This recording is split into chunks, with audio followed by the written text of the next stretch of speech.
20 years ago, Tessane Chin scored her breakthrough hit with reggae rock song Hideaway.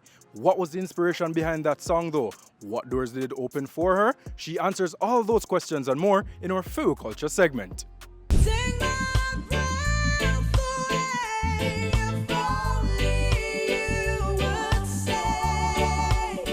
Tessane, in 2006 you had your breakthrough hit with Hideaway. How did Hideaway come about? What inspired the song? Jesus, that is 17 years ago. I have a 17-year-old song.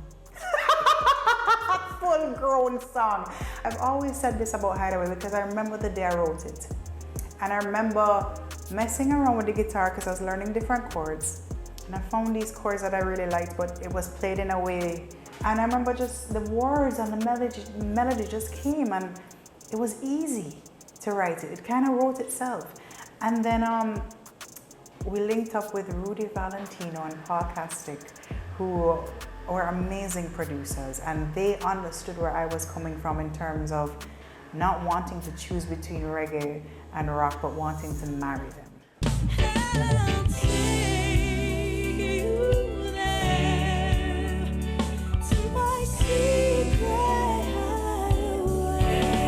Where was it recorded? Huh? It was recorded in the underground studios right at my dad's house. Yeah. I think, if I remember correctly, when I wrote that song, I was still a member of Mile High. But I wrote the song, I remember showing it to them, and they did like a version of it, but it was more just like solely rock. And then I got together with Rudy, and I was like, I know this song, but I think he was the one that, him or Daddy suggested that we put one drop or reggae instead of the rock, and we left the rock in the bridge. And I remember it just transformed, and it was just like the sweetest vibe, like, yeah. And I remember all the musicians coming in, because back then, every musician had to come in and lay down the track.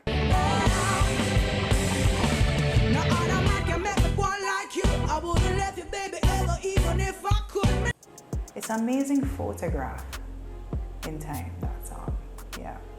When the song took off and got very popular, were you surprised? Did you expect the song to have taken off? I mean, it's rock. I had no idea, and I'm still to this day like, what?